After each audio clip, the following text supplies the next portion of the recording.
bien, bonjour à tous. On va démarrer cette deuxième session de l'après-midi. Alors, c'est un médecin qui va modérer le regard des médecins.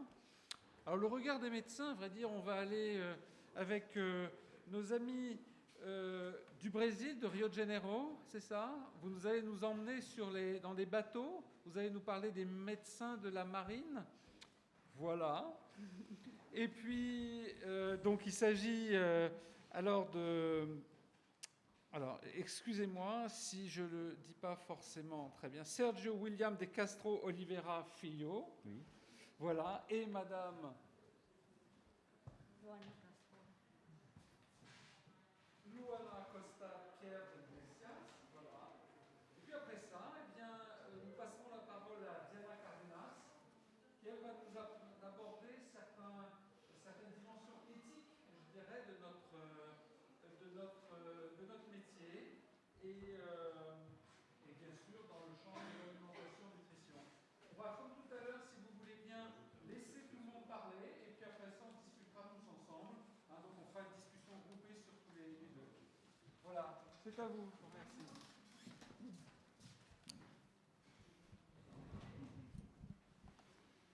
Bonjour, tout d'abord, nous remercions l'organisation du colloque d'avoir accepté notre proposition de communication.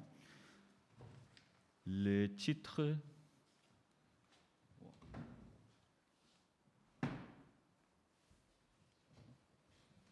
Pardon.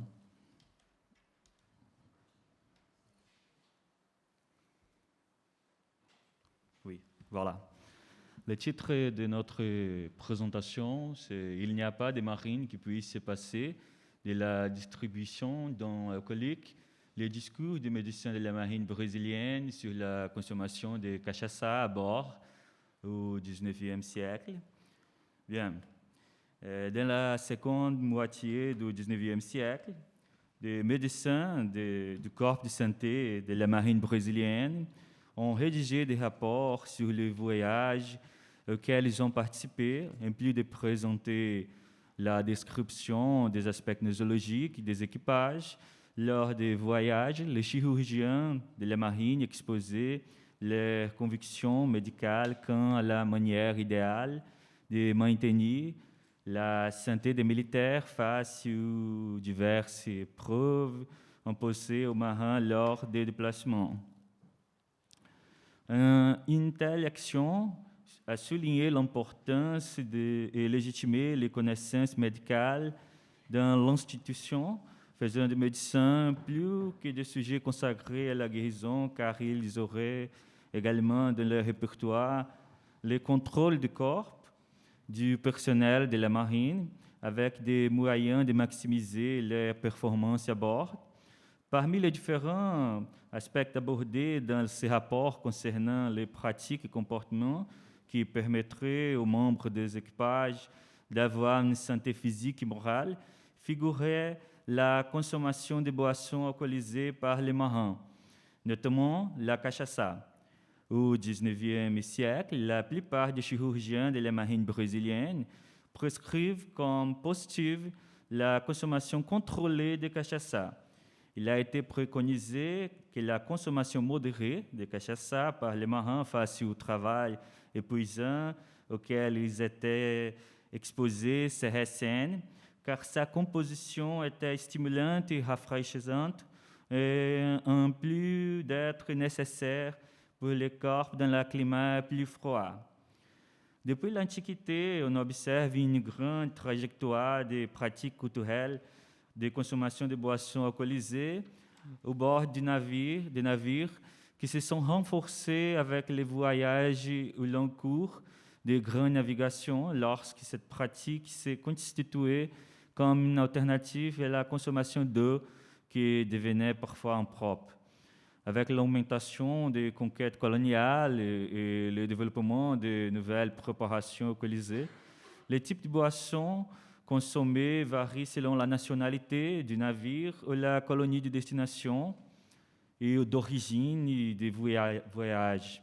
Ainsi, les navires traversant les océans pourraient avoir dans les provisions plus d'un type de boisson, vin, whisky, rhum, bière, brandy, cidre, cachaça, etc.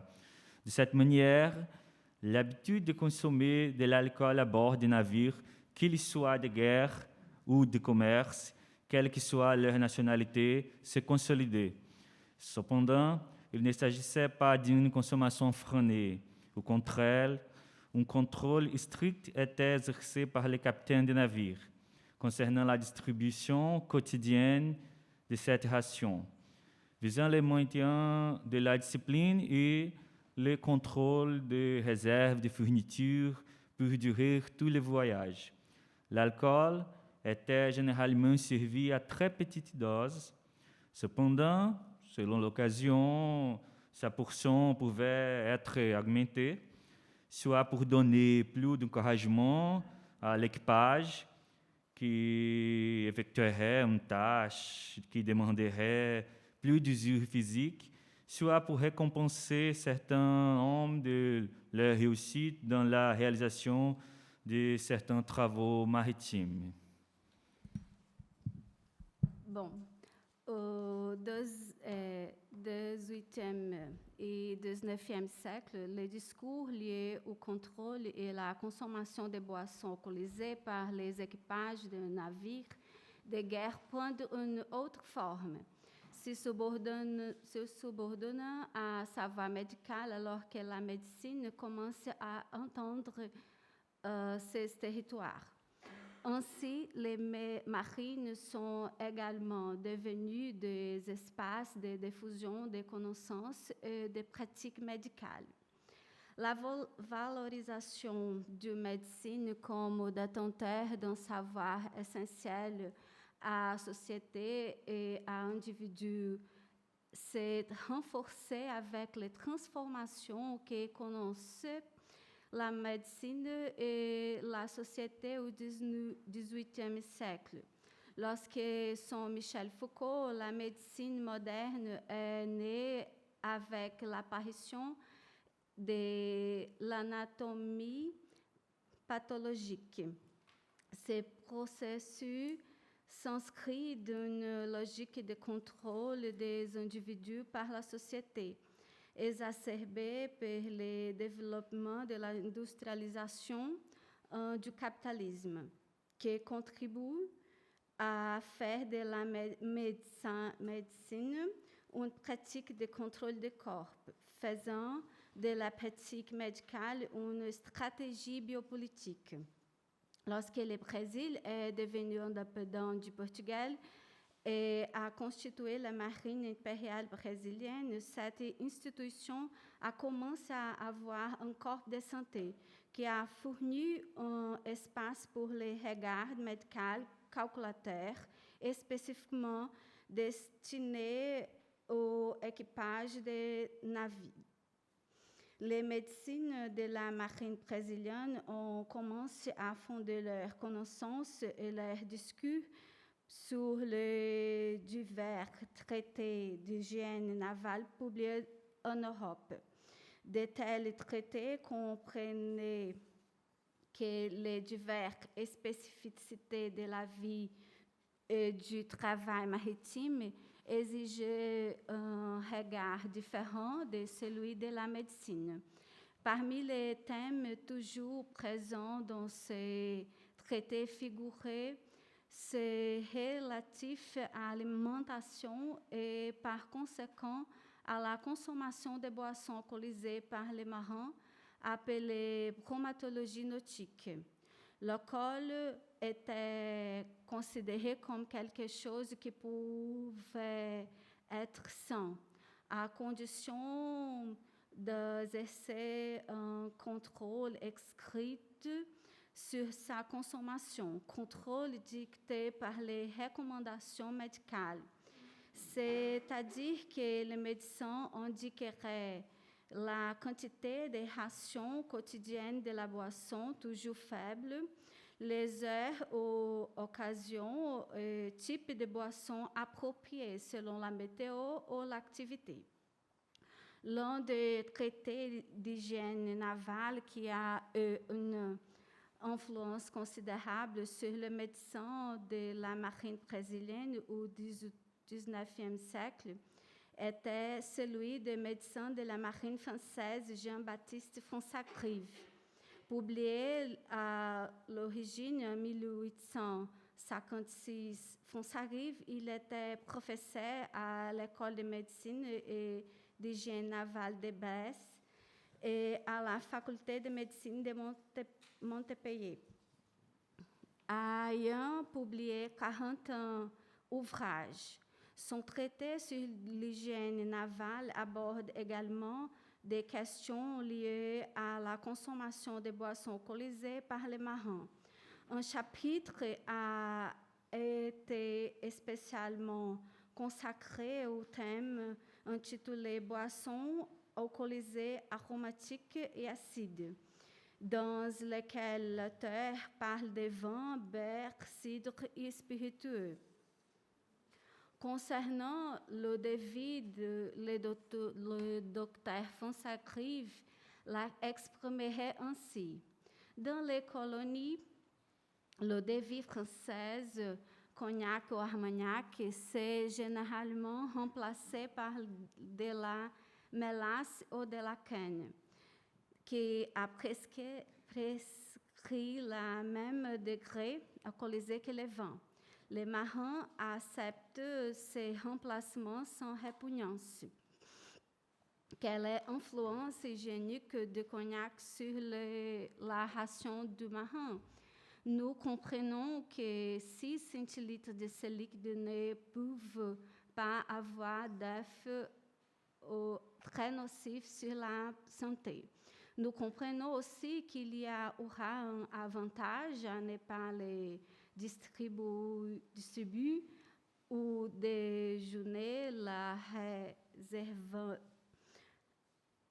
aux occasions fréquentes ou l'équipage fatigué par le travail excessif ou mouillé à cause de la pluie. Il faut un cordial alors qu'il est interdit de lui de faire usage non hygiénique. Le devis occupe peu de place et le précieux avantage d'être inaltérable, il continuera donc à faire partie de la ration du marin. Bon, il est consolidé dans l'écrit des traités d'hygiène navale la recommandation de la consommation de l'eau de vie pour réchauffer l'organisme dans le climat froid et pour encourager face à un travail ardu, ce qui était assez commun aux marins qui ont fait face à des températures différentes, la fraîcheur du pont et des routines difficiles de labeur physique. Cependant, ils ont averti de contrôler la distribution de l'eau de vie, indiquant que son utilisation devait se faire à petite dose, car sinon, les médicaments deviendraient un poison extrêmement nocif pour le moral et la discipline des équipages. Les médecins de la marine brésilienne ont pris ce traité pour étayer leurs discours, les adaptant souvent à la réalité socioculturelle brésilienne. En ce qui concerne spécifiquement la consommation de boissons alcoolisées, la cachaça réserve une attention particulière, car il s'agit d'un alcool beaucoup plus facile à acheter au Brésil que le vin. L'expansion de la culture de la canne à sucre au Brésil avait commencé pendant la période coloniale, qui a introduit la cachaça parmi ses produits. Sa diffusion rapide a eu lieu aussi, bien sûr, les marchés étrangers, en particulier dans les transactions commerciales effectuées par les marchands d'esclaves, que sur les marchés intérieurs, avec les fusions d'alambics dans les divers coins du territoire brésilien. Mais dans quels écrits médicaux peut-on avoir l'approche de la consommation de cachaça sur les navires de la marine brésilienne au XIXe siècle? Certains des chirurgiens de la marine ont rédigé des rapports médicaux à la suite des voyages longue distance entrepris à bord des navires de la marine. En novembre 1800, 1979, la corvette Vital d'Oliveira quitta Rio de Janeiro pour un voyage difficile et long. Sous le commandement du capitaine de frégate Júlio César de Noronha, le navire de la marine impériale a lancé le premier voyage de circumnavigation de la marine brésilienne. Les premiers tours du monde d'un navire de guerre brésilien s'est terminé en janvier 1881 lorsque Vital d'Oliveira est revenu à Rio de Janeiro. 2 médecins étaient à bord, Galdino Cícero de Magalhães et José Amado Coutinho Barata. L'un de ces médecins, le docteur Galdino, publiera le rapport médical du voyage de circumnavigation en 1881. Tout au long du test de Magalhães, des références sont faites à d'autres auteurs, majoritairement des médecins européens, parmi lesquels se distingue le docteur Jean-Baptiste Fonsagrive. Un aspect souligné par Galdino de Magalhães dans son rapport se concentre sur le thème des boissons alcoolisées, plaidant pour les bienfaits de leur consommation modérée avec les mots suivants. L'alcool, en petite quantité, est une boisson saine. Il stimule l'économie, augmente la chaleur organique, ravive l'esprit, vous prédispose au travail et vous fait oublier vos épreuves. Il n'y a pas de marine qui puisse se passer de la distribution d'un alcoolique. La pratique leur a montré qu'une des grandes forces de leur santé réside en lui. Certains distribuent de l'eau de vie et du vin. Galdino de Magalhães considérait que l'alcool était essentiel pour les marins face à un travail puissant. Suivant la pensée de Fonsagrive, les médecins brésiliens considéraient que le vin avait des éléments beaucoup plus sains et nutritifs que la cachaça. Cependant, alors qu'il n'était pas possible de remplacer l'eau de vie par du vin dans la marine brésilienne, une distribution raisonnable et contrôlée de cachaça aux équipages. 5 ans plus tard, en 1886, le croiseur amiral Barroso effectuait un voyage d'instruction pour les aspirants qui comprenait des escales dans les ports du nord du Brésil, dans les Caraïbes, des États-Unis et des îles océaniques portugaises et espagnoles. Comme d'habitude, un médecin de la marine a participé au voyage, le chirurgien Prudencio Augusto Suzano Brandão, qui a publié un rapport médical sur la expédition. À certaines occasions, Prudencio Brandão s'est également occupé de la distribution des boissons alcoolisées à l'équipage. Selon des médecins, le capitaine du navire était un homme illustré qui, lorsque cela était possible, permettait que les marins se reposant et les donnant un solide déjeuner et des limonades alcoolisées, ce qui a contribué à faire que nous n'aurions jamais un de ces hommes descendu à l'infirmerie pour ses services. Pendant tous les voyages, la garnison a mangé varié et abondamment, utilisant 1 à 3 fois pour jour de la cachaça à la Jamaïque, du rhum à la Nouvelle-Orléans et au retour du vin à Pernambuco.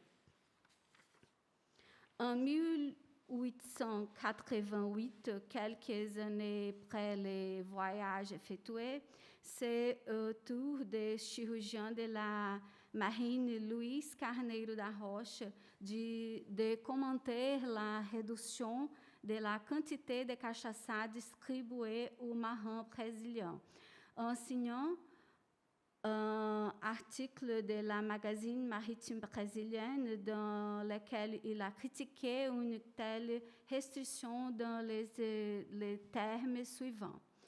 Je condamne comme nuisible et insalubre l'interdiction de l'eau de vie dans certaines occasions spéciales de gros travaux, pluie ou froid. Je crois vraiment qu'elle devrait être distribuée quotidiennement en voyageant. Le défi, à mesure qu'elle était distribuée au équipage de notre navire, était une boisson saine et stimulée l'organisme. Elle était un élément chauffant, revivait l'esprit, invitait un travail et soulage des privations.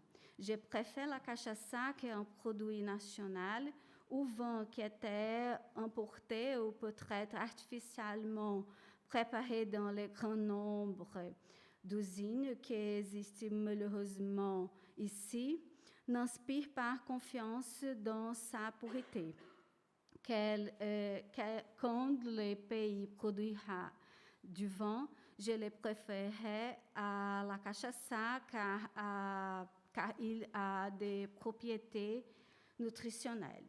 Un scénario s'est forgé dans lequel la voie à suivre et à obéir sur les navires ne venait pas uniquement de celles émanant du capitaine. C'est-à-dire que les recommandations des chirurgiens à bord devaient être suivies, y compris par les capitaines, sur peine de mauvais résultats au voyage entrepris. Ainsi, la figure du médecin est posée comme essentielle à l'optimisation des voyages en mer. Cette image était également justifiée par la spécialisation technique que les équipages des navires ont progressivement dû adapter au cours du XIXe siècle face aux nouveaux instruments militaires issus de la révolution industrielle. Ainsi, la médecine et les hôpitaux maritimes et militaires ont pris une grande importance. En conclusion, dans le même cadre, la valorisation de la consommation de cachaça par les médecins de la marine impériale brésilienne au cours du XIXe siècle est incluse. Cependant, un tel éloge de la cachaça n'était pas une ode au plaisir ou à la sociabilité, mais un discours qui donnait aux médecins le contrôle de cette consommation, qui prescrirait la quantité et l'heure à laquelle la boisson spiritueuse devait être utilisée. Merci. Merci à vous.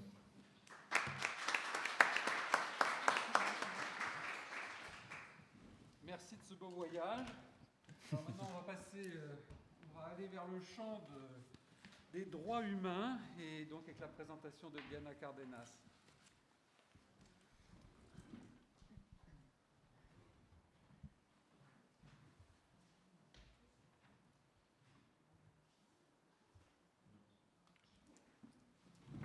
Tu vas là, comme tu veux. Peut-être là. Je pense que c'est plus... Diana. Merci.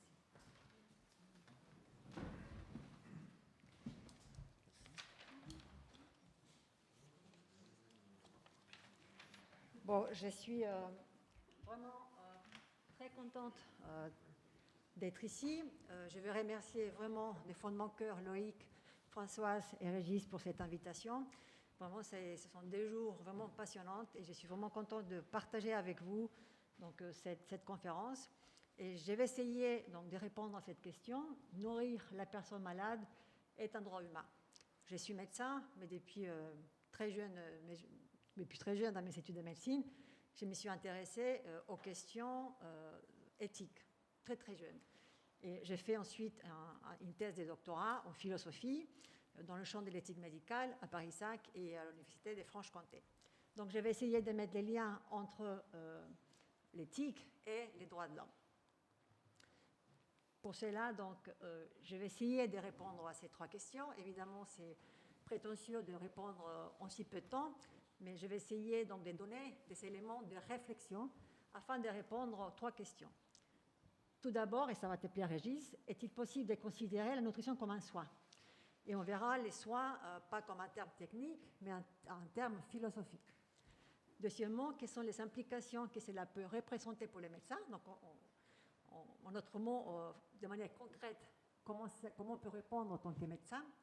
Et troisièmement, est-il possible de concevoir les soins nutritionnels, en particulier l'accès à la nutrition artificielle ou la nutrition thérapeutique, comme un droit humain? Et pour cela, je vais être un peu provocatrice. Je vais commencer avec cette célèbre phrase d'Hippocrate, que ton alimentation soit ton seul médicament. Il existe dans toutes les langues.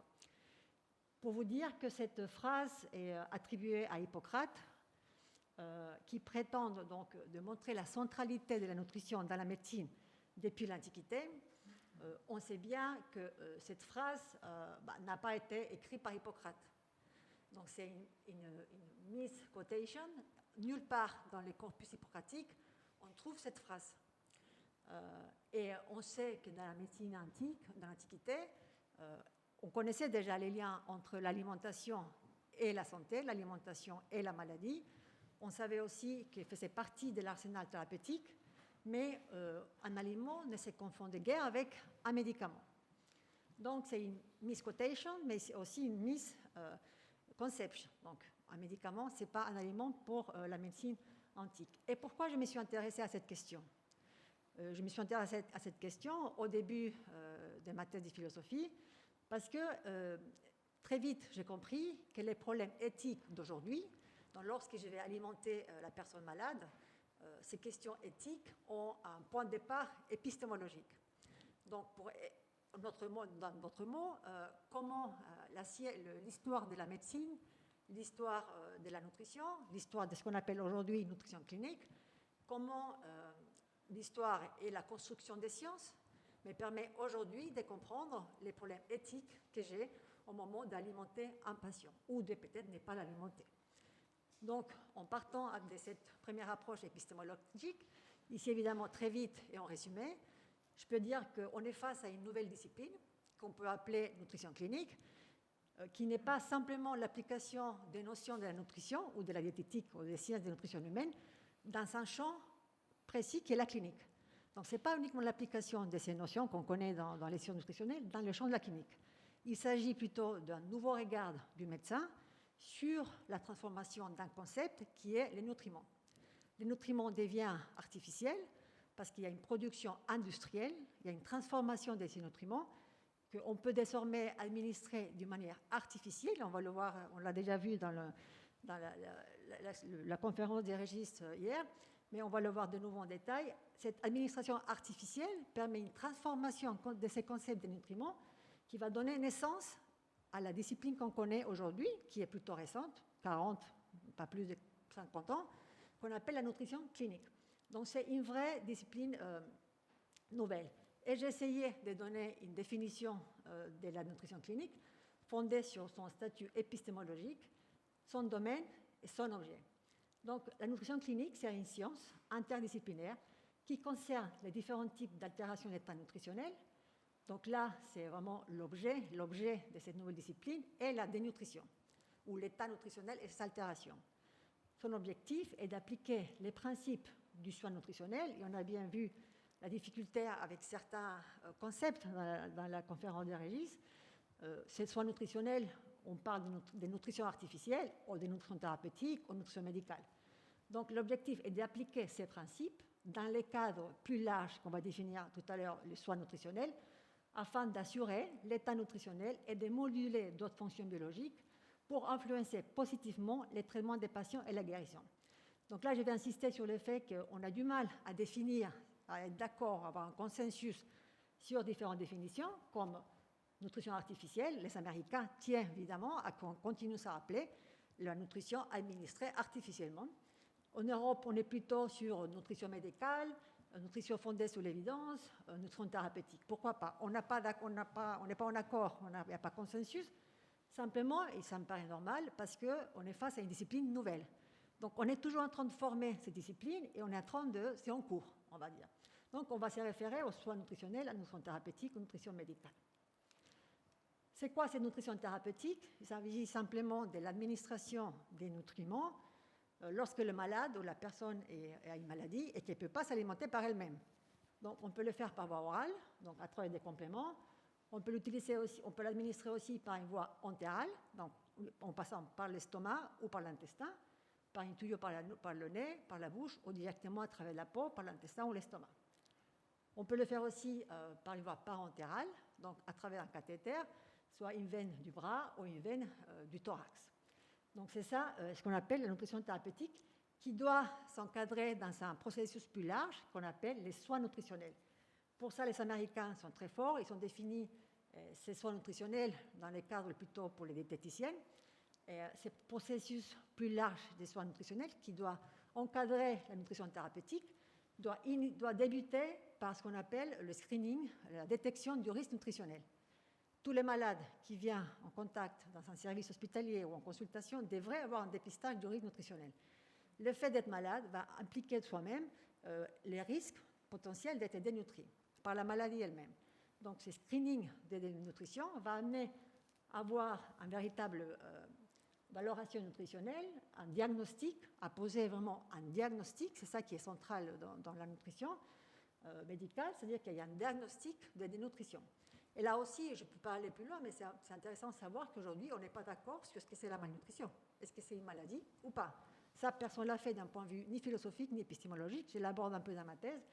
Mais aujourd'hui, on parle d'un facteur de risque, on parle d'une condition, on parle plutôt d'un facteur de risque, mais est-ce qu'il s'agit-il vraiment d'une maladie? On l'a fait avec l'obésité, on est pour ou contre, avec toutes les implications que ça a au point de vue de la santé publique, mais sur la maladie, sur la dénutrition, on ne sait pas si c'est une maladie ou pas.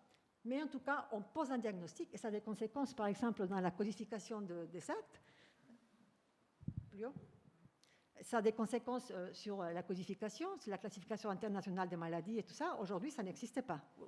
Dans la classification internationale, aujourd'hui, on a uniquement un diagnostic basé sur un index de masse corporelle inférieur à 18. Or, on sait que les personnes en surpoids, elles sont aussi dénutries. Donc, tout ça, à mon avis, c'est un peu pas normal parce qu'on est dans la construction d'une nouvelle discipline qu'on appelle nutrition clinique. Donc, le troisième pas, ça serait poser un diagnostic d'une maladie qu'on connaît, soi-disant bien, mais on n'est pas tout à fait d'accord. Et ensuite, on pourrait définir donc, un plan nutritionnel. Et là, il y aura la nutrition thérapeutique, entérale, parentérale ou des compléments. Ensuite, il faudra évidemment surveiller tout ça et documenter tout ça. Donc, tout ça, ce qu'on appelle les processus des soins nutritionnels. Et à l'intérieur, il y aura donc la thérapeutique nutritionnelle, artificielle. Malgré le fait de savoir aujourd'hui qu'on a tout ça, qu'on peut alimenter n'importe quel malade par voie artificielle ou par voie naturelle, la dénutrition est un problème très fréquent. Ça, c'est des résultats d'une étude que les gens qui sont dans la nutrition clinique connaissent très bien. C'est le Nutrition Day. C'est une étude de la Société européenne ESPEN où une journée, normalement c'est première semaine de novembre, dans tout le monde, dans plusieurs services, il y a plus de 70 pays qui participent.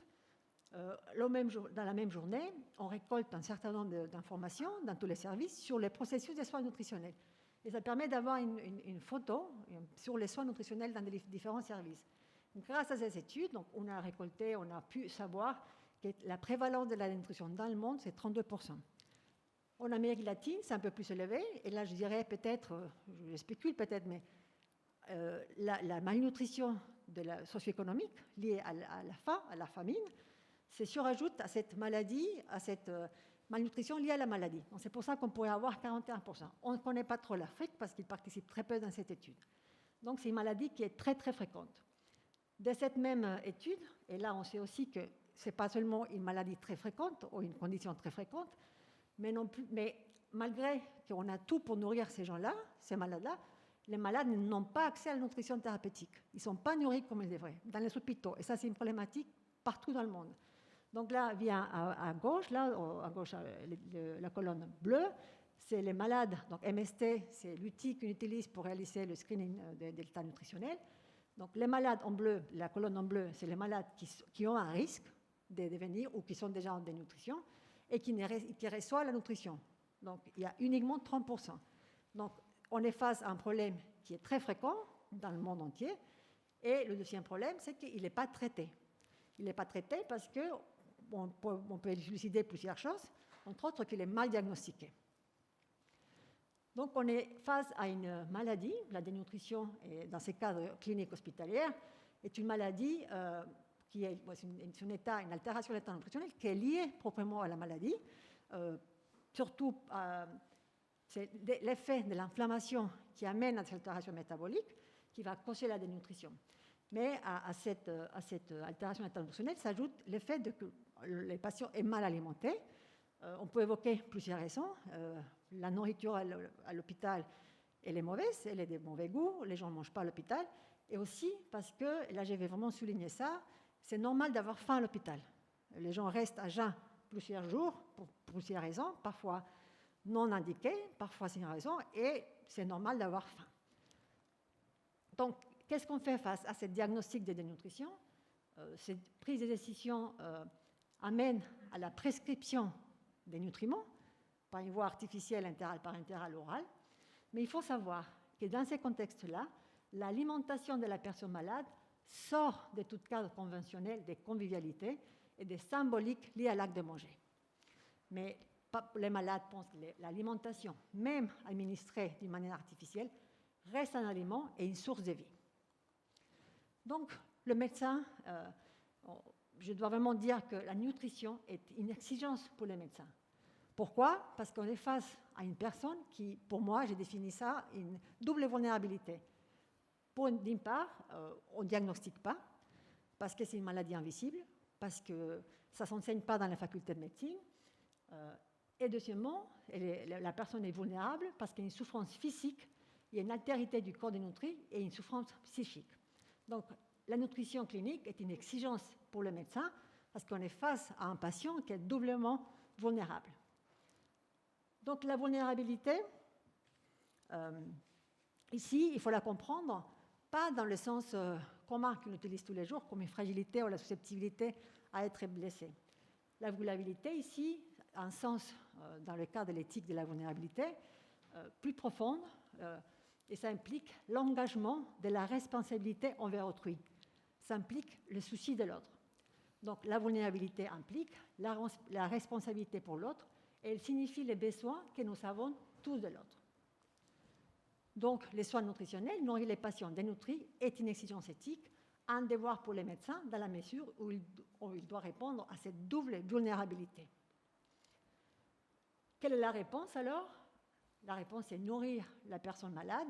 Elle doit être évaluée dans une perspective du care, on va dire donc la perspective du soin, et en même temps participer au traitement, parce qu'on sait que c'est un traitement. Il faut une indication, il faut un but précis, et il faut le consentement du patient. Et là, j'insiste sur le fait que le soin, donc il n'y a pas une définition, il y a plusieurs définitions, il y a plusieurs manières d'aborder ces définitions des soins. Moi, je prends la définition de Frederick Worms, qui parle de toute pratique tendant à soulager un être vivant de ses besoins matériels ou de ses souffrances vitales, et cela par égard pour cet être même. Donc, on est vraiment face à un soin. Le médecin doit être intégré des soins nutritionnels dans la prise en charge globale du malade, considérant que la nourriture n'est pas simplement un moyen, mais une fin, au sens où on a du plaisir à manger. Donc, pour cela, Emmanuel Levinas m'a été tout à fait très utile. La vie, comme le souligne Emmanuel Levinas, dans Totalité infinie, ne consiste pas à rechercher et à consommer les carburants fournis par la respiration et la nourriture, mais si l'on peut dire, à consommer des nourritures terrestres et célestes. Ce dont nous vivons ne nous asservit pas, nous en jouissons. Donc l'effet d'administrer l'aliment, même par voie artificielle, reconstitue une force, mais nourrit aussi une vie, et soutient le sentiment d'exister de la personne. Nourrir le malade nécessite un engagement éthique qui se conçoit comme la mise en œuvre d'une pratique des soins nutritionnels, mais aussi comme une attention soutenue à l'égard de l'autre. Les soins nutritionnels se présentent comme un véritable soin. Avec Levinas, la responsabilité de nourrir la personne malade se conçoit comme une disposition. L'origine de cette responsabilité n'est pas dans le médecin lui-même, mais chez lui, chez l'autre, chez autrui, dans le fait de son existence vulnérable. J'ai défini cette double vulnérabilité particulière du malade dénutri. Ainsi, à partir du constat que ma responsabilité consiste à répondre à l'appel d'autrui, Non seulement je ne peux pas laisser mourir des faim, mais on sait qu'on ne laisse pas mourir des faim, mais on ne peut pas, ce qui tue c'est la maladie, pas la faim, mais on ne peut pas ne pas administrer les nutriments, mais de plus je dois être en mesure de définir quelle est la meilleure nourriture que je dois lui donner. Du coup, il est nécessaire de nous interroger sur le sens à donner alors à l'aliment lorsqu'il est artificiel et qu'il s'agit de nourrir la personne malade. Il est question ici de savoir comment les médecins doivent concevoir l'intégration des soins nutritionnels dans la prise en charge globale du malade. Donc pour Lévinas, la nourriture n'a pas pour finalité uniquement de couvrir un besoin ou de répondre au manque physiologique. Le monde des nourritures constitue les milieux où l'on baigne et où l'on se retrouve les choses dont l'homme vit et qui sont à la fois naturelles et culturelles. Il s'agirait d'une notion qui interroge non seulement les rapports entre les hommes, mais aussi la manière dont ils s'approprient les éléments ou nourriture et se partagent les ressources. Or, dans les cas cliniques, la nutrition, quand elle n'est pas ignorée, elle est conçue simplement comme un simple acte de restauration afin de remplir un besoin physiologique, soit comme un médicament qui a pour but de guérir la dénutrition, excluant ainsi la notion de plaisir et ses significations phénoménologiques, affectives, sociales et culturelles. Donc sur ce point, l'enjeu est de savoir comment le fait de nourrir la personne malade modifie son rapport à l'aliment. En transformant l'aliment en alimentation artificielle, la tendance est alors d'exclure la convivialité de cet acte alimentaire qui s'y réduit à une prise alimentaire. Toutefois, j'insiste sur ce point-là, cela ne nous déresponsabilise pas à nourrir les malades. La personne malade ne sort donc pas du monde des nourritures par le fait de se nourrir artificiellement. La nutrition clinique doit se placer au centre des préoccupations de la médecine parce que l'acte de nourrir constitue en lui-même une exigence éthique. Donc, la notion, on dit donc vraiment qu'on est face à cette responsabilité parce qu'on est face à une double vulnérabilité de cette personne malade. Donc maintenant, on peut se poser la question, comment nourrir la personne malade et participer au maintien de la dignité humaine. Et là, j'insiste sur le fait que la notion de dignité elle est indissociable des notions d'autonomie, d'intégrité et de vulnérabilité et permet de justifier la responsabilité des médecins face de l'acte de nourrir la personne malade. La dignité, même si on peut parfois critiquer ce concept parce qu'il sert un peu à défendre toutes les causes, on sait bien que la dignité oblige à un respect. C'est lui qui est source des droits et des devoirs. Il s'agit du droit au respect de sa dignité et du devoir de respecter sa dignité et celle des autres. Donc, on est face à le droit de respecter et à des devoirs, et là, on est face à reconnaître la nécessité de reconnaître les droits qu'il y a à cette personne-là. Donc, quand on alimente la personne malade, on est face au droit de l'alimentation et au droit de la santé. Les droits d'alimentation, d'après Oliver Schutter, nous parle que c'est un droit qui implique nécessairement le fait de se nourrir dans la dignité. Et pour cela, pour essayer de comprendre qu'est-ce qu'on veut dire quand on parle d'alimenter quelqu'un dans le respect de sa dignité, pour cela, nous avons créé un groupe international qui regroupe des experts de toutes les plus grandes sociétés internationales, donc la société européenne ESPEN, l'américaine ESPEN, les asiatiques, les africains, les latino-américains, donc Régis et Loïc font partie de ces groupes. Et le but de ce groupe, c'est de réfléchir, c'est de mener vraiment une réflexion sur comment on peut définir les droits de l'homme dans le cadre de la nutrition clinique, c'est-à-dire quand on est face à la nécessité d'alimenter une personne malade, comment on peut utiliser cette approche fondée sur les droits de l'homme pour diminuer cette prévalence, certaines formes, et aussi promouvoir l'accès à la nutrition thérapeutique. Donc, on a travaillé sur ces sujets, on a publié une première papier, donc nous définissons clairement que les soins nutritionnels doivent être considérés comme un droit humain. Qu'est-ce que cela signifie? Cela signifie des devoirs et des droits pour les patients. Donc les patients ont le droit de bénéficier d'un dépistage du risque nutritionnel. Donc toute personne ayant un souci de santé pourrait bénéficier d'un expert, d'un groupe qui serait capable d'identifier un risque, de poser un diagnostic de sa maladie et de recevoir des soins nutritionnels adaptés.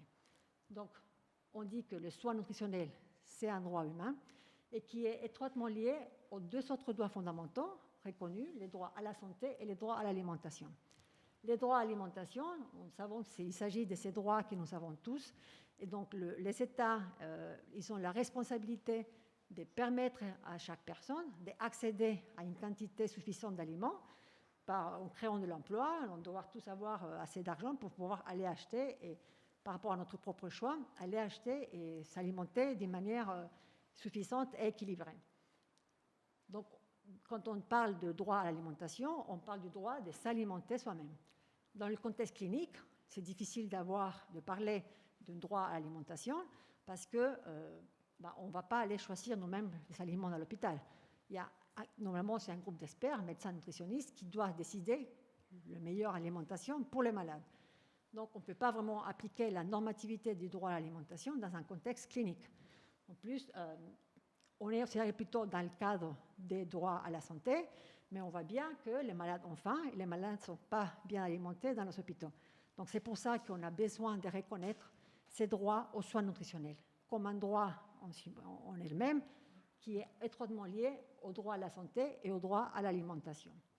Cela implique quoi? Plus largement, on peut penser que cette approche fondée sur les droits de l'homme peut permettre des fondements pour des politiques de santé publique qui permettront un meilleur accès à tous les malades à ces soins nutritionnels.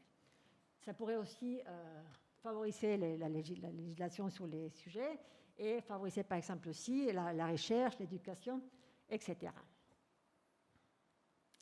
Donc, pour conclure, j'espère vous avoir donné assez d'éléments de réflexion. L'exigence éthique qu'implique l'acte de nourrir la personne malade doit être au centre des préoccupations de la médecine. Et en interrogeant la dimension éthique des soins nutritionnels, nous interrogeons plus largement les valeurs du soin.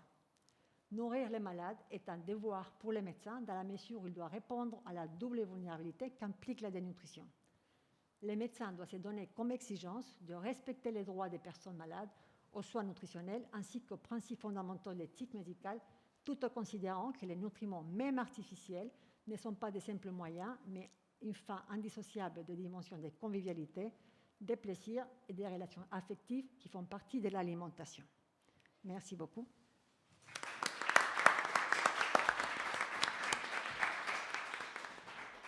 Merci à tous les trois. Alors, on va démarrer la discussion. Je vais vous dire peut-être un micro. Avec des questions, d'emblée.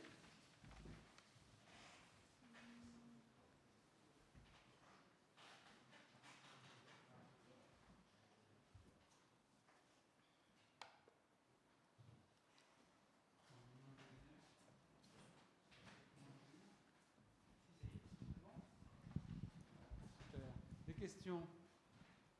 Françoise.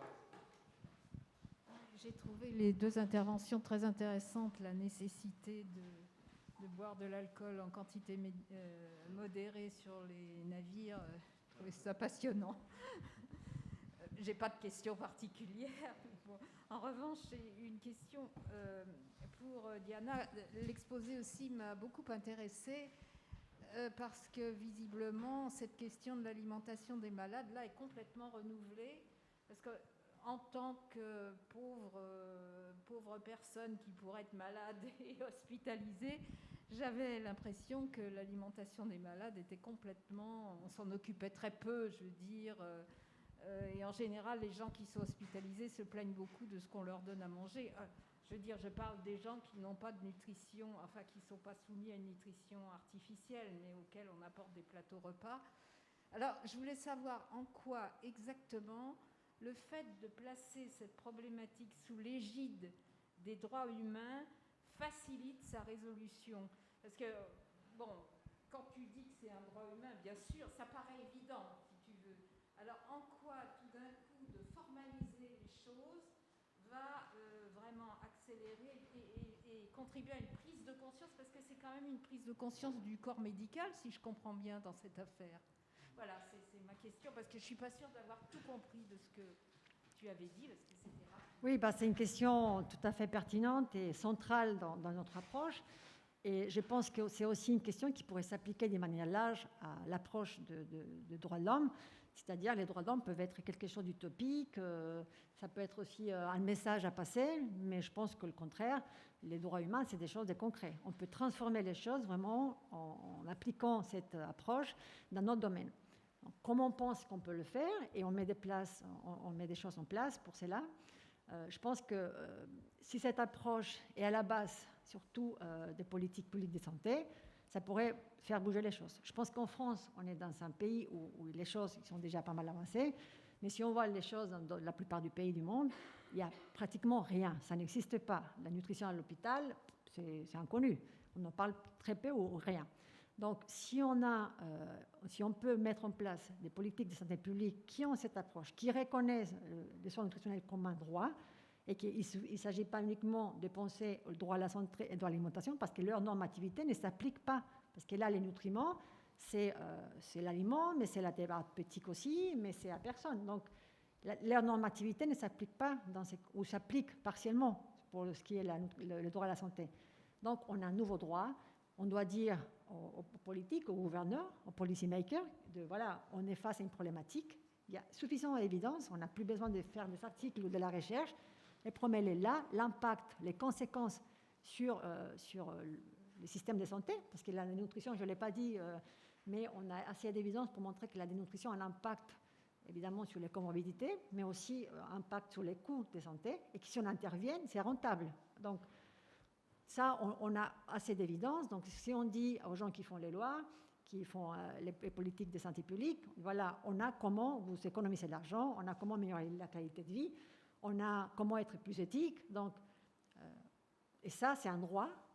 Donc, vous allez faire vos réglementations, vos lois, vos politiques fondées sur un droit qu'on est en train de faire reconnaître. Donc, c'est comme ça qu'on espère faire bouger les choses. Aussi, on peut parler de l'éducation. L'éducation en médecine, c'est pareil. Dans la faculté de médecine de nombreux pays, il y a 0 éducation en nutrition.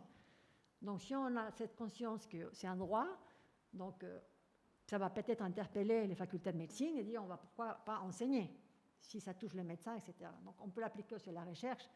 C'est une approche des plus parmi d'autres. Je ne dis pas que c'est la seule, il y a plusieurs d'autres approches dans la nutrition clinique, mais je pense qu'on pourrait être à la base de toutes ces différentes approches pour améliorer, faire bouger les choses.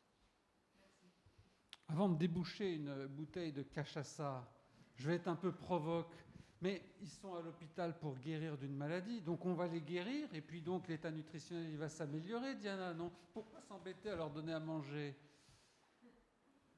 Est-ce que c'est vraiment une maladie, d'ailleurs, cette histoire? C'est une vraie question, ça. Oui, Je suis un peu provoque, là.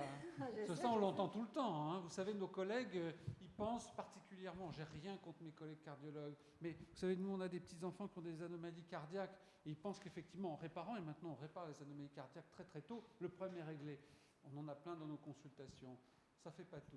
Alors, qu'est-ce qu'on fait de ça?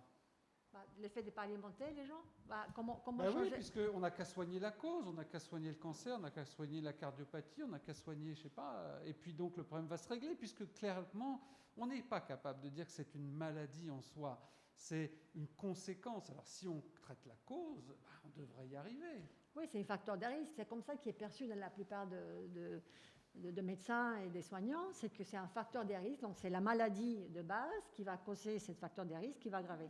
Donc, il faut vraiment faire reconnaître ça comme une véritable maladie. On peut être d'accord ou pas sur le point philosophique. Déjà, qu'est-ce que c'est une maladie? Personne ne s'est mis d'accord sur le point de vue philosophique à définir maladie, mais on peut être capable de définir la nutrition comme une maladie. C'est ce que j'ai essayé de faire. Donc, il faut une reconnaissance de ça comme une maladie pour pouvoir ensuite avoir des critères diagnostiques, parce qu'on n'a pas, tu sais bien, la difficulté. En pédiatrie, c'est différent, mais chez l'adulte, même si ça vous paraît impossible, on n'a pas des critères universellement acceptés pour diagnostiquer la dénutrition.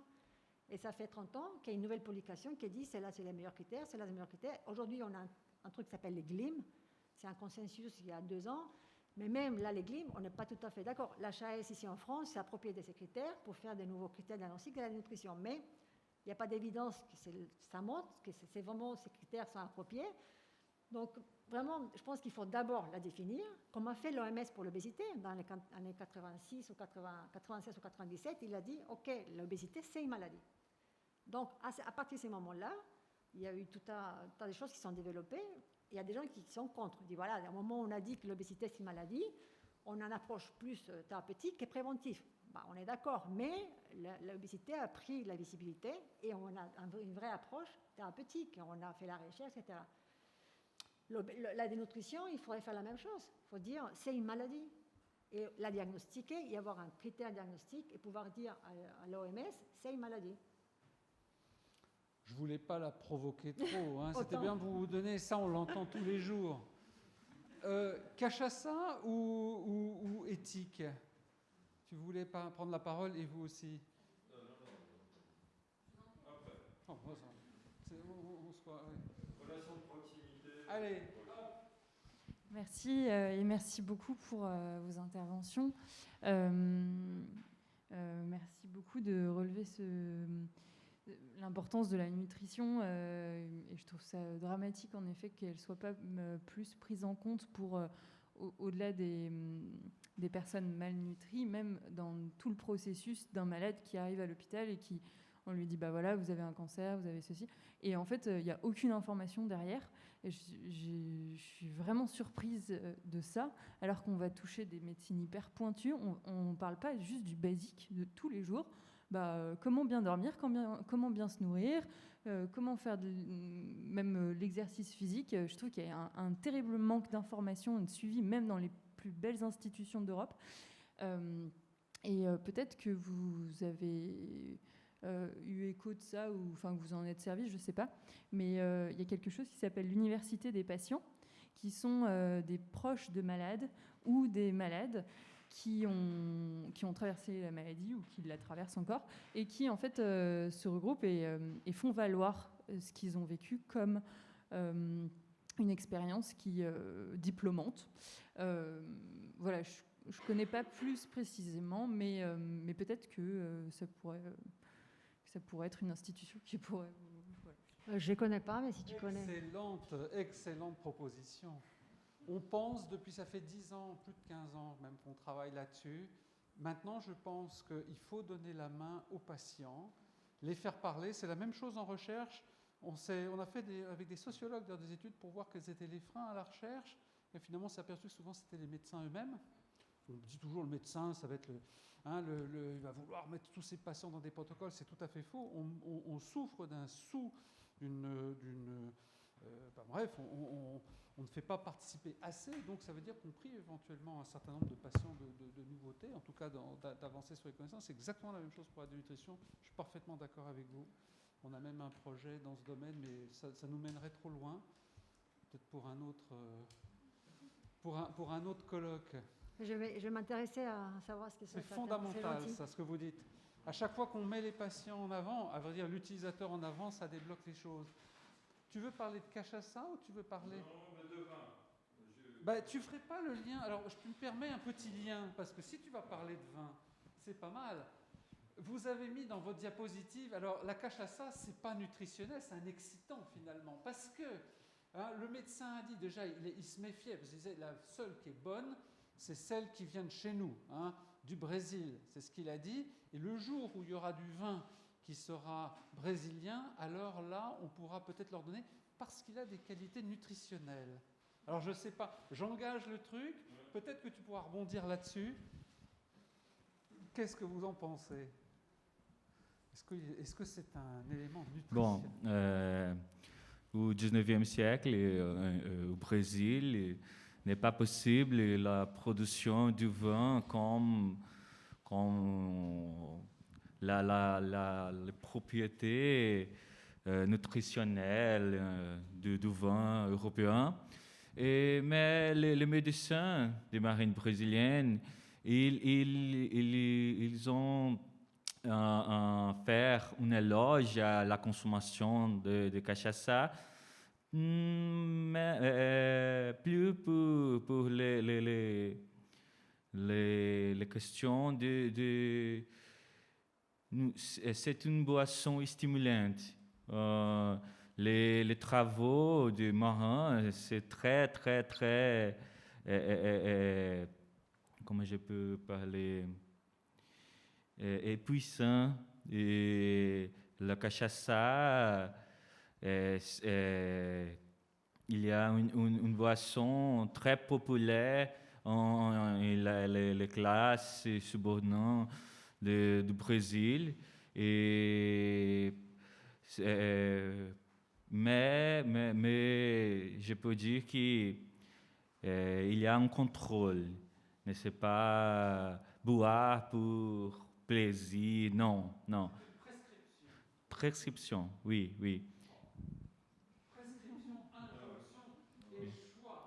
Et contrôle. Le médecin fait la distribution quotidienne de la ration du jour. Le commandant, le capitaine du navire pouvaient augmenter, mais le capitaine doit avoir attention à la recommandation du médecin. Et curieusement, les médecins, généralement, toute l'occasion, les médecins, un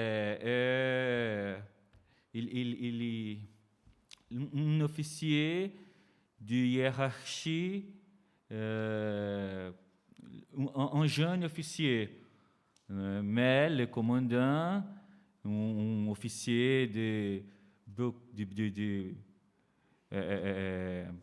supérieur, devait avoir attention à la recommandation du médecin, né, sur le risque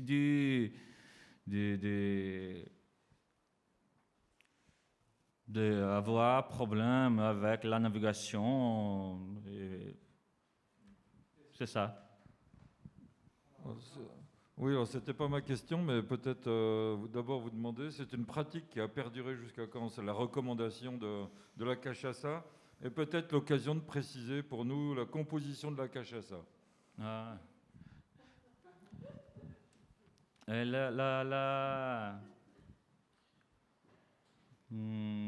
La recommandation vers les premiers ans du XXe siècle, depuis avec l'avènement de la discours de psychiatrie, les discours se changeant et n'est pas plus de ration de cachaça à bord.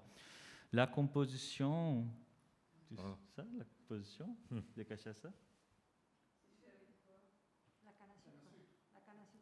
Ah, canne à sucre, oui, Ouais. oui. Le début de canne à Ouais, sucre. mais un petit mélange, non? Canne à sucre plus quelque chose? C'est pas du rhum. C'est pas du rhum, parce que vous les avez distingués. Ah.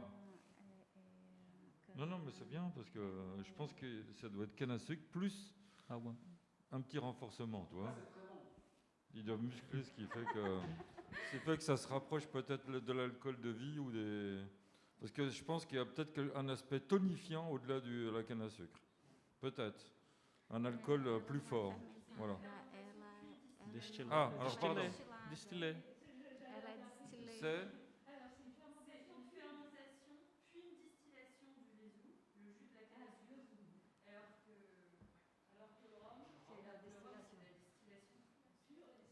Oui. C'est une distillée. Non, distillation. Oui. Bon. Fermenté.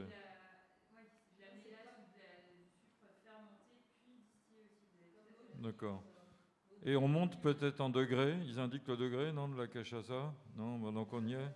Sinon, on vérifiera ce soir. On est à moins de 40 sans doute. On doit être à un bon petit 18. Plus fort? Ah. Moi, je ne suis pas historien, mais pendant la guerre de 14, les militaires avaient une ration de vin aussi. Oui, oui. C'est clair, hein, ça a quand même été un élément qui donnait du courage. Bon. Nous, on a les chiffres. Ça a été une étude faite par Lucan à Dijon. Dans les tranchées, ça allait jusqu'à 9 litres par jour. Hein. Mais c'était du petit vin. C'était du petit vin 9 degrés. de la piquette, mais c'est très simple. Il a regardé ce qu'on amenait comme hectolitre de vin, puisqu'il était consommé, et puis les rotations qui étaient faites auprès des tranchées. On arrivait à une moyenne de 9 litres. Ma question, elle était justement pour rester un peu à la jonction des deux, parce que de ma Bourgogne natale, on a tenté de travailler sur le vin à l'hôpital. Ça n'a pas été facile, on a approché.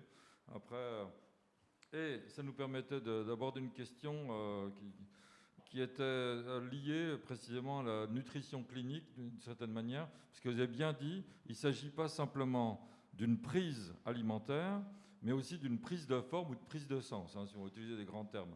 En gros, donner du sens à sa nutrition.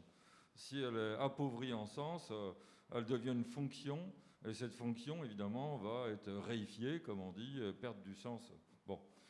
Et au-delà, alors ma question est très simple, c'est que dans la nutrition clinique, est-ce qu'on intègre ou on incorpore, au-delà des aliments eux-mêmes, on va dire des éléments sémiotiques ou des éléments environnementaux? Alors maintenant, je suis conditionné par ce qu'on a entendu tout à l'heure sur les isotopies environnementales. Par exemple, nous, on était arrivés dans les premières observations que je faisais sur le vin à l'hôpital. À Monaco, ils avaient non seulement intégré le vin à une revalorisation du sens de l'acte nutritionnel, mais il y avait des éléments sémiotiques symboliques. Par exemple, on demandait aux malades s'ils pouvaient faire venir par la famille un verre de la maison, un verre à pied ou verre du Ralex, mais qui leur rappelait, qui les rattachait symboliquement. L'idée, c'était d'être dans une temporalité de l'avant, pendant, après. Ça, c'est le verre que j'utilise pour les bons moments dans la famille. Maintenant, il est à l'hôpital et il me projette sur un après qui sera meilleur et tout ça. Donc, par exemple, comme signe ou comme élément sémiotique, il y avait intégré à l'acte nutritionnel la serviette alimentaire qu'on utilisait éventuellement à la maison, le verre, le changement vestimentaire au moment du repas de l'agent hospitalier ou de l'aide-soignante, je ne sais plus à qui est déléguée cette fonction. Donc vous voyez, c'est-à-dire qu'on sortait de l'assiette elle-même et on avait une approche holistique, si on fait encore utiliser un grand mot, mais je suis très exosome hein, maintenant, vous avez vu, exposome. Donc je vais me situer dans la totalité. Donc vous voyez ce que je veux dire? Et donc, est-ce que vous dites, ben non, là on entre dans une approche qui est trop large, on sort de ce qui est vraiment clinique, et puis dans ce cas-là, tout est dans tout, alors on ne va pas s'en sortir. Bon, c'est justement ce que j'essaye de dire un peu dans mon discours. Et évidemment, c'est plus facile d'appliquer quand le malade peut manger, quand il est assis et il a une assiette. D'intégrer tous ces genres de choses, c'est un peu la gastronomie hospitalière, ça travaille de l'éclan, là je pense qu'on essaye d'améliorer déjà la qualité, l'ego, etc. Et ces genres de choses, c'est certainement très important. Alors, dès qu'on parle déjà dans la nutrition artificielle ou la nutrition thérapeutique, ça pourrait être plus difficile, parce que c'est vraiment des choses purement techniques, une poche, une sonde, mais il ne faut pas non plus exclure d'autres éléments. C'est ce que j'essaie de dire, c'est-à-dire que lorsqu'on va alimenter quelqu'un par une voie artificielle, parce que la personne ne peut pas manger par elle-même, par la bouche, on doit tenir compte de ses préférences, de tous ces aspects culturels. Et essayer, dès que c'est possible, évidemment, ça pourrait être parfois vraiment être impossible, mais essayer de faire de ces moments un moment de convivialité, un moment de partage. C'est difficile, tu vas me dire, d'accord, mais c'est possible. Et on peut aussi surtout prendre en compte les préférences. Là, il y a tout l'aspect religieux aussi, surtout quand commençait, quand arrêtait, etc. Mais la difficulté aujourd'hui, que j'essaye de définir, c'est qu'on ne le considère que comme un traitement, et c'est là une difficulté. Il faut aussi tenir en compte tous les autres aspects culturels, religieux, etc. Quelques éléments de complément très pratiques. Les patients, maintenant, ils n'ont plus de pinard. Le dernier que j'ai vu, c'était il y a 25 ans, il planquait le pinard sous son lit et je n'avais rien dit parce qu'effectivement, il y avait ça, il y avait un décorum, il sortait ses petits verres et c'était important. Mais bon, c'était il y a un certain temps. L'analogie actuellement des patients dont je vous ai parlé hier, comme les patientes anorexiques, ce sont les seuls où nous sortons, où nous déconditionnons l'alimentation pour les mettre dans une assiette. Déjà, c'est ça, l'environnement à l'hôpital. Ne pas le mettre dans une barquette. Ouvrir la barquette, le mettre dans une assiette. leur demander de se lever de leur lit pour organiser leur repas autour de la table. Ça paraît idiot, mais c'est fondamental. Donc vous voyez, on essaye effectivement de redonner un sens, mais c'est un contexte très particulier. Un truc aussi simple que ça pose des problèmes d'organisation au niveau du service. Un hôpital comme le nôtre sert 5000 repas par jour, mais on essaye de faire le mieux et voilà, avec les contraintes qui sont les nôtres. Mais effectivement, on a un petit peu ces dimensions-là, il y a tout l'ensemble, on ne sait pas les faire manger en communauté. C'est pour ça d'ailleurs qu'à partir d'un certain moment, on travaille avec une clinique où là, il y a des repas collectifs et ça contribue, je dirais, à cette dimension d'échange autour du repas. Mais voilà comment on essaye un petit peu d'améliorer les choses et je peux vous assurer que ce n'est pas si simple. Merci à tous les trois. Merci à vous tous. Je crois que ça a été une... Tu passes notre vidéo de 1 minute ou c'est trop tard? On peut passer la vidéo comme ça, voilà. C'est 1 minute de vidéo. La semaine prochaine, c'est la journée, si vous pouvez m'aider parce que je n'arrive pas. La semaine prochaine, le 10 décembre, c'est la journée internationale des droits de l'homme. Donc on a préparé cette petite vidéo. Je ne sais pas s'il y a du son. Et on va se quitter sur les droits de l'homme. Normalement, il y a du son, mais on devrait entendre la musique derrière. Ah voilà.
Bon, avec Merci, ça, hein. on a envie de donner la béquille à nos patients. Hein.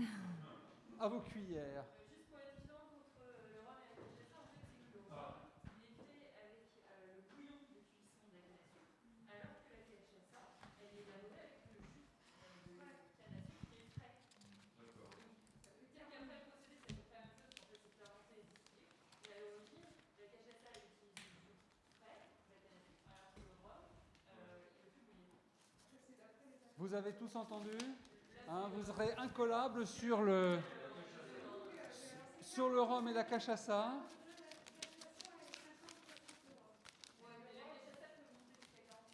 Ah oui, quand même. Hein. Et le rhum, c'est combien? La cachaça est considérée comme un rhum rustique. Bon, merci à tous, hein, encore une fois, de votre participation. Je crois que c'était super intéressant. Bonne soirée.